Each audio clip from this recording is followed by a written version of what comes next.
حال دنیا را بپرسیدم من از فرزانه،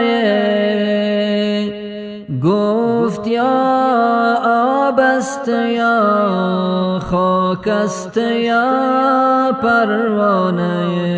گفتمش احوال عمرم را بگو، این عمر چیست؟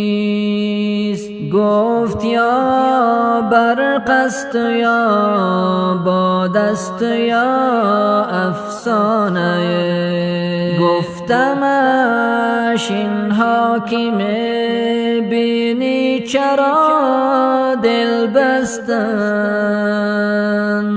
گفت یا خوابند یا مستند یا دیوانه. گفت یا خوابند یا مستند یا دیوانه. گفتمش احوال جانم را پس از مردن بگو. گفت یا باغ است یا نار است یا ویرانه. گفت یا باغ است یا نار است یا ویرانه.